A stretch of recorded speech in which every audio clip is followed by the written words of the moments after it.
My self is Radhika. आपण next question series start करणार आहे, पार्ट नंबर 7.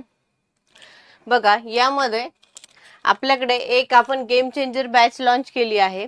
ही बॅच तुम्हाला परचेस करायची असेल तर तुम्ही या नंबरला कॉन्टॅक्ट करून बॅच बद्दल इन्फॉर्मेशन घेऊ शकता किंवा या ॲड्रेसला येऊन तुम्ही स्वतः व्हिजिट करू शकता.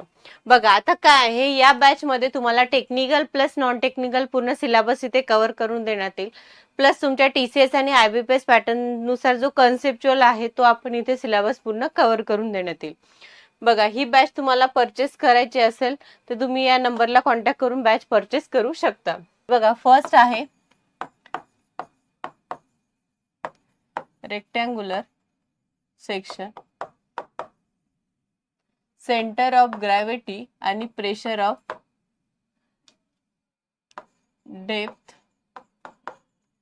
Depth of centre of pressure. बघा, आता रेक्टँग्युलरचं हा एक रेक्टँग्युलर आहे, हा झाला तुमचा सेंटर ऑफ ग्रॅव्हिटी. याचा एक्स बार काय आहे D/2 आणि याचा हाईट काय आहे h बार काय आहे 2D/3. आता सेकंडचं आहे ट्रँग्युलर.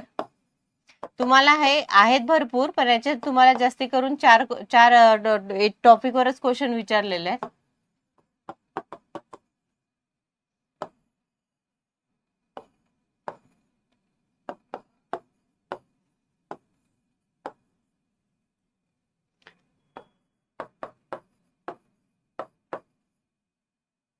आणि याचा h बार आहे 3h/4. थर्ड आहे वर्टेक्स डाउनवर्ड व ट्रँग्युलर सेक्शन.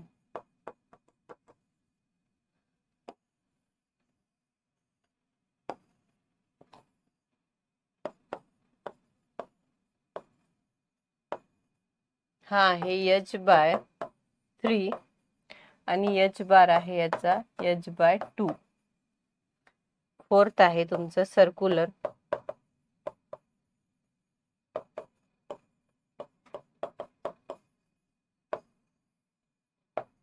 आता ही छोटी डायग्राम काढली मी थोडी.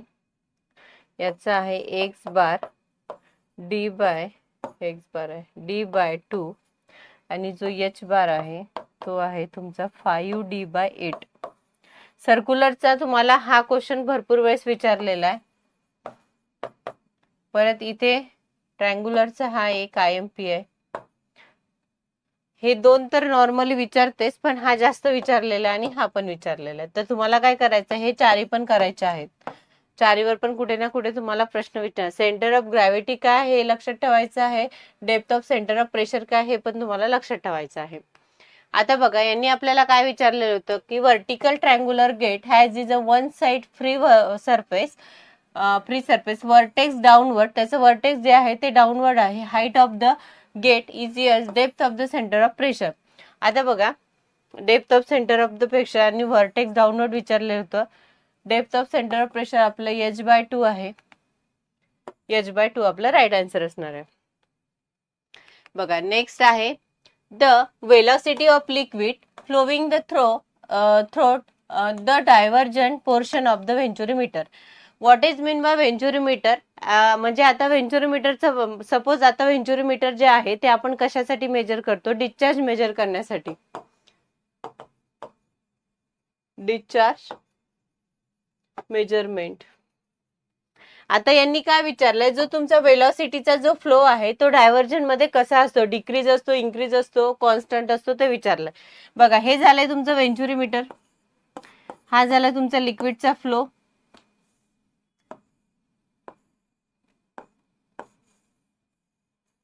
हा झालाय तुमचा थ्रोटचा पार्ट.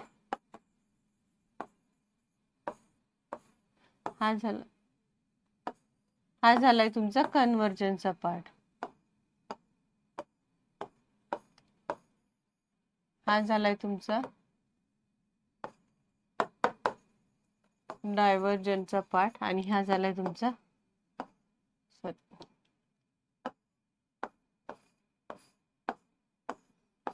हा पार्ट झालाय तुमचा कन्व्हर्जनचा पार्ट. बघा आता यामध्ये काय की वेलोसिटीचा जो लिक्विडचा जो फ्लो आहे, त्याची जी लिक्विडचा जो फ्लो आहे वेलोसिटीचा, तो कशामध्ये आहे, हा आहे इथे इन्क्रीज आणि जो डायव्हर्जन मध्ये राहते तो डिक्रीज. बघा आता काय होते की हा जो फ्लो आहे, हा फ्लो इथून जात आहे, पण इथे काय झाले, त्याची पाईपची साईज चेंज झाली, त्यामुळे काय झालं, वेलोसिटी काय झाली तुमची इन्क्रीज झाली.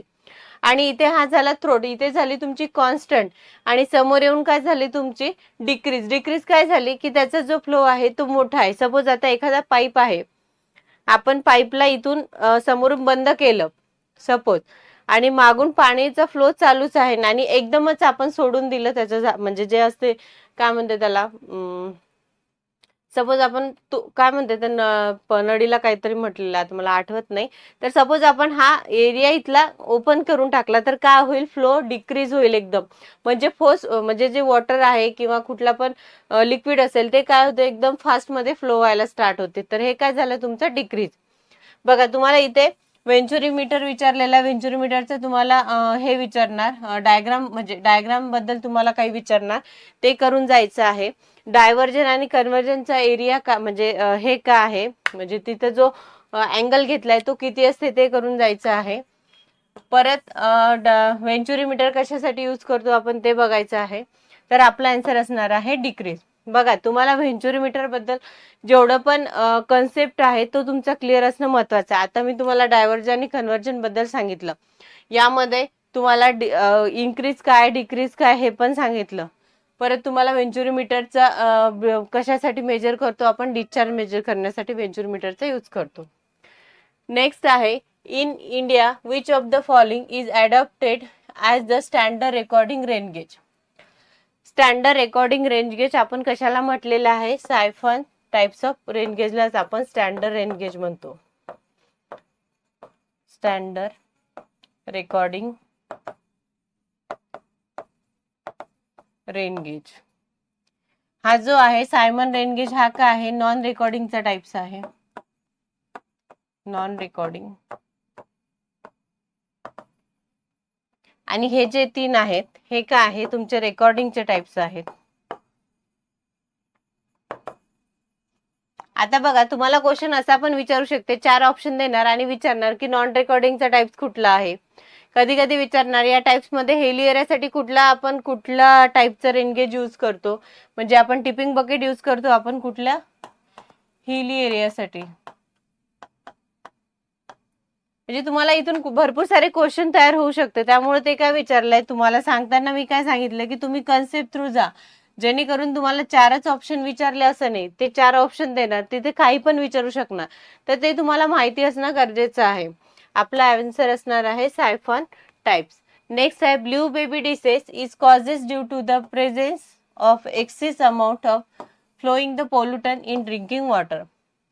जे वॉटरच्या वॉटरमध्ये जो डिसेस आहे तो, सॉरी, ब्ल्यू बेबी डिसेस कशामुळे होते की वॉटरमध्ये असा कुठला हे आहे, कंपोनंट आहे किंवा कुठला प्रेझेन्स आहे की तो एक्सेस अमाउंट मध्ये असेल तर ब्ल्यू बेबी डिसीज होण्याचे चान्सेस आहे.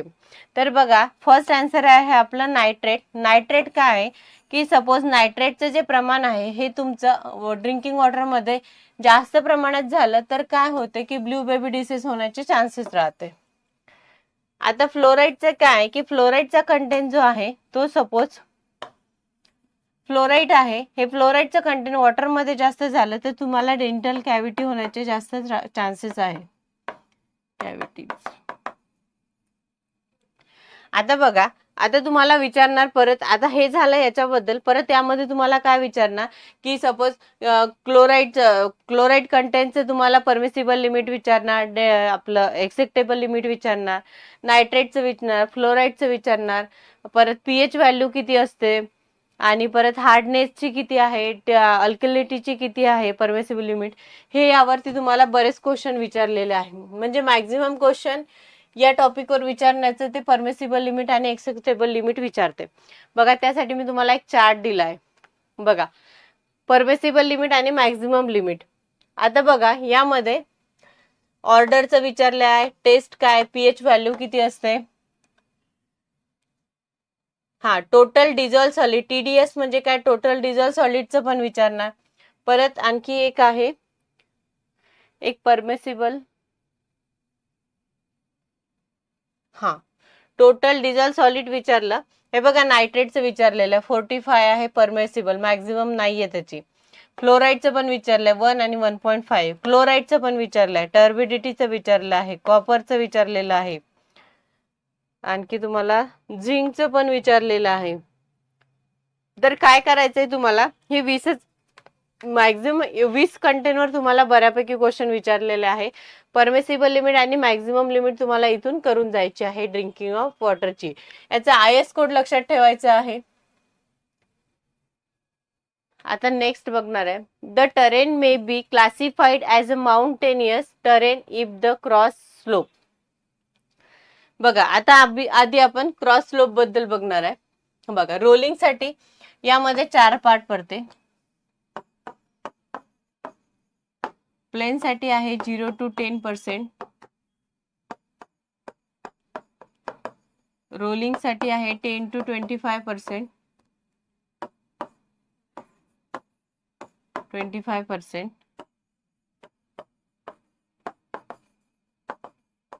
माउंटेनियस साठी आहे 25 to 60%, आणि स्टीप साठी आहे ग्रेटर दॅन 60%. आता बघा आपल्याला यांनी कशासाठी विचारलेलं, train may be the classified is mountainous, mountainous साठी विचारले. हा एक कन्सेप्च्युअल डेटा आहे. माउंटेनियस साठी 25 to 60 आहे. फर्स्ट आपला राईट आन्सर असणार आहे. 10 to 25 हे रोलिंग साठी आहे, आणि स्टीप साठी मोर दॅन आहे, अप टू 10 हे प्लेन साठी आहे. बघा आता आपल्याला याच्यामध्ये क्रॉस स्लोप विचारलेला आहे. आता क्रॉस स्लोप कशामध्ये येते, तुमचा हा झाला तुमचा टरेनचा पार्ट. टरेन मध्ये तुम्हाला हे सर्व पार्ट करायचं आहे. परत तुम्हाला आणखी हा एक कन्सेप्च्युअल डेटा, हा ॲज इट इज पार्ट करण्याला ऑप्शन नाहीये. आता तुम्हाला क्रॉस स्लोप कुठले कुठले हे माहिती असणं महत्वाचे आहे, ते पण करून जायचे आहेत. परत a road sign in indicating the no parking. बघा नो पार्किंग साठी कसलं साईन इंडिकेट करतो आपण, हा एक सर्कल असते रेड कलरचा, त्याच्यामध्ये एक ब्लॅक कलरचा असा P लिहिलेला राहते.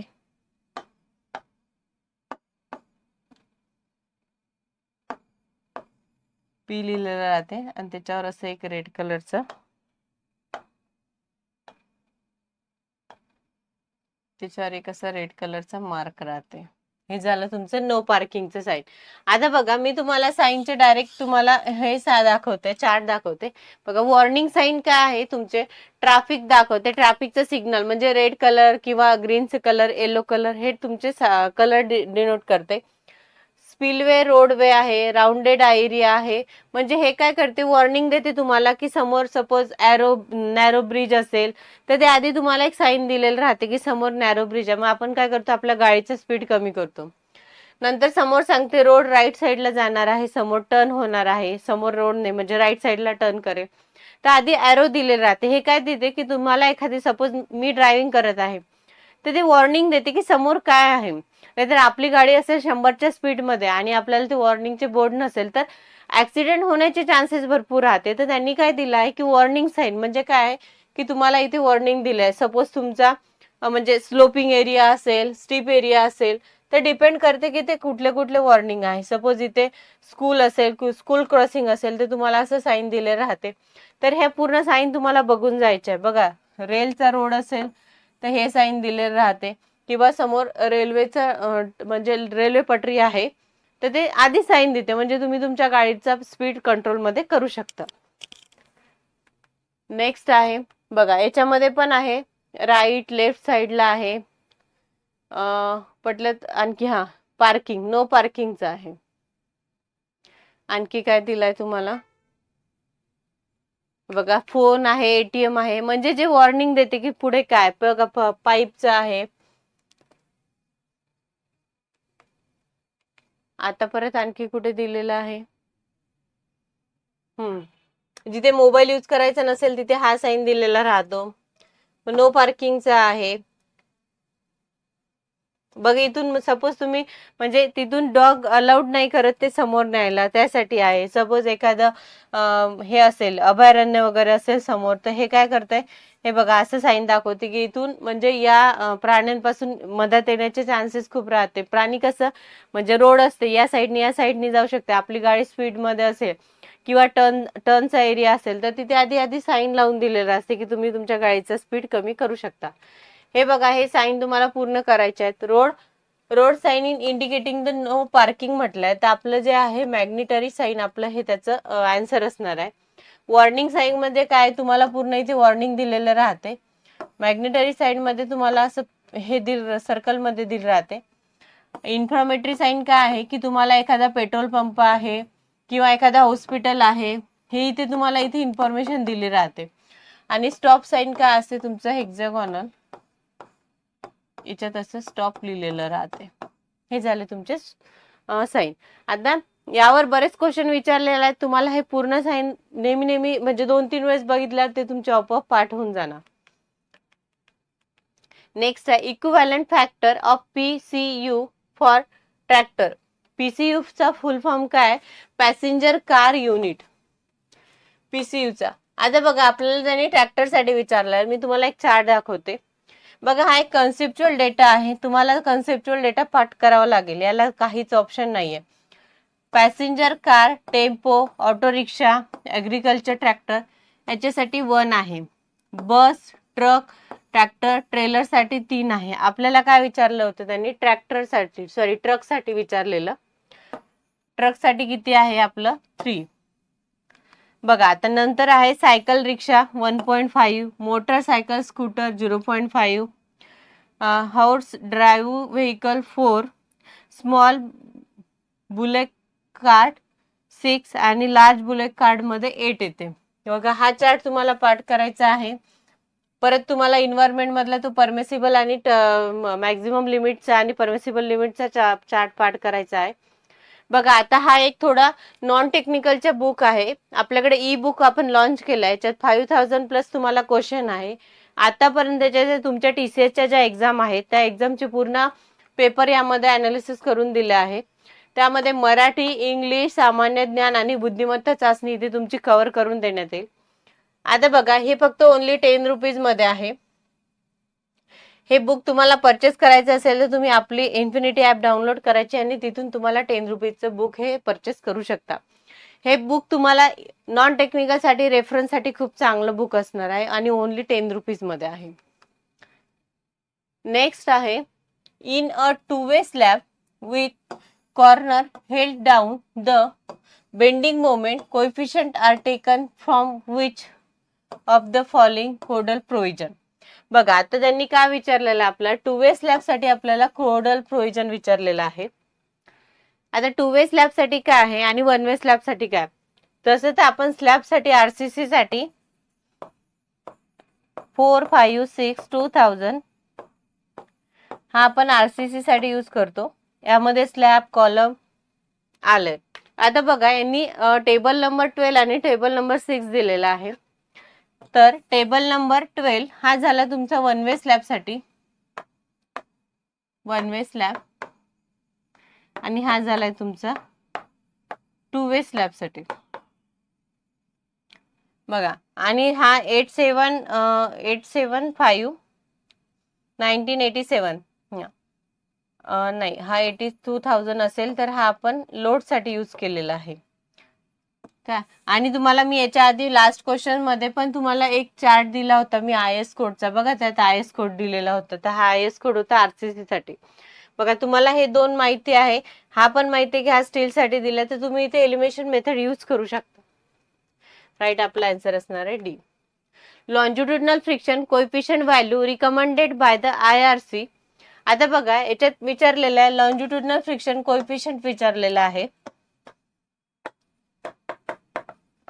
लॉन्जिट्युडिनल कोएफिशिएंट हा येतो 0.34 to 0.40, हा 35 to 40. आणि एक लॅटिट्यूड असते, लॅटिट्यूड कोएफिशिएंट ऑफ फ्रिक्शन हा असते 0.15 टू 0.20. हा झाला तुमचा लॅटिट्यूडचा. बघा आपल्याला लॉन्जिट्युडिनलचा विचारलाय 0.35 ते 0.40. हा आपला असणार आहे लॉन्जिट्यूडचा. आणि लॅटिट्यूडचा आपल्याला हा दिलेला असतो. लक्षात ठेवायचा लॉन्जिट्यूड आणि लॅटिट्यूड. बघा इथे आपले क्वेश्चन स्टॉप करूया आपण. बघा यामध्ये काय आहे की आतापर्यंत आपण जेवढे पण क्वेश्चन घेतले हे तुमचे 2025 मध्ये आलेलेच क्वेश्चन आहे. या क्वेश्चनच्या मागे तुम्हाला एकच करायचं आहे की बघा आयएस कोडवर आपण 3 वेळेस क्वेश्चन बघितला. फक्त काय केलं त्यांनी आयएस कोड वेगळे विचारले, तर आयएस कोड करणं गरजेचं आहे. तसं का तो एक परमिसिबल लिमिटचा टेबल आहे, तो पण याआधी विचारलेला आहे. आता काय झालं की फक्त तू चेंज करते काहीतरी वेगळं विचारण्याचं. तर काय करायचं की तुम्हाला तो टॉपिक करायचाच आहे 101%. आणि परत तुम्हाला तिथे एक हे होतं हायवेचा क्वेश्चन होता एक, माउंटेनियस प्लेन रोलिंग. बघा तो पण एक क्वेश्चन आपण याच्या आधी घेतलेला आहे. म्हणजे तुम्हाला हे कॅम्बर मध्ये विचारलेलं होतं. स्ट्रेट कॅम्बर काय, पॅराबोलिक कॅम्बर काय, तुमचा परत तिथे रेशो विचारलेला होता कॅम्बरचा, हेवी साठी किती, लाईट साठी किती. तर काय आहे की हे त्याच्या आजूबाजूलाच क्वेश्चन तयार होत आहे, कुठे बाहेर सिलेबसच्या दिसत आहे का तुम्हाला? नाही. तुम्हाला काय करायचंय की कन्सेप्ट थ्रू जायचं आहे, जेणेकरून काय होईल की तुमचा पूर्ण कन्सेप्ट इथे क्लिअर होईल. आता बघा हा जो क्वेश्चन आहे, हा आता आपले इथे क्वेश्चन संपले आहेत. आता आपण नेक्स्ट क्वेश्चन मध्ये नेक्स्ट क्वेश्चन सिरीज कंटिन्यू करू. आता मला सांगा यामध्ये तुम्हाला आणखी काही म्हणजे एक्स्ट्राचं आणखी काही पाहिजे असेल, किंवा तुम्हाला आणखी काही हार्डवाले क्वेश्चन पाहिजे असेल किंवा प्रॉब्लेमवाले क्वेश्चन पाहिजे असेल तर ते पण मला सांगा, जेणेकरून मी तुमचे ते पण कव्हर करून देईल. मी फक्त क्वेश्चन कसे घेत आहे की तिथे तुमचा पूर्ण सिलेबस कव्हर झाला पाहिजे आणि आतापर्यंत ज्या टॉपिकवर क्वेश्चन विचारले आहेत त्या टॉपिकशी रिलेटेड तर पूर्ण झालंच पाहिजे.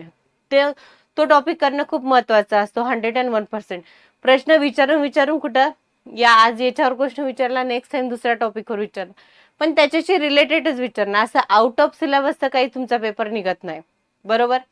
तुम्हाला तेच सांगायचा प्रयत्न आहे माझा फर्स्ट डे पासून की तुम्ही फक्त कन्सेप्च्युअल स्टडी करा. आरामात तुमचा स्टडी होतो. फक्त 10 तासाचे तुम्हाला आता 12 तास लागले तरी चालेल. 2 तास स्टडी करत असाल तर तुम्हाला आता कन्सेप्च्युअल करायसाठी किंवा क्वेश्चन बघून ते करत असाल तुम्ही, सपोज मी आता त्या दिवशी तुम्हाला सांगितलं क्वेश्चन करायचा, क्वेश्चन बघायचा, क्वेश्चनचा आन्सर पण बघायचा आणि त्या क्वेश्चन सोबत आणखी रिलेटेड कुठले कुठले टॉपिक आहेत ते पण वाचायचे. जाऊ द्या 2 ते 3 तास जाणार आता, पण काय होईल तुमचा कन्सेप्ट क्लिअर होईल. आता 3 तास गेले तर तुमच्या एक्झाम मध्ये तुमचे 2 क्वेश्चन सॉल्व्ह होणार. बरोबर आहे.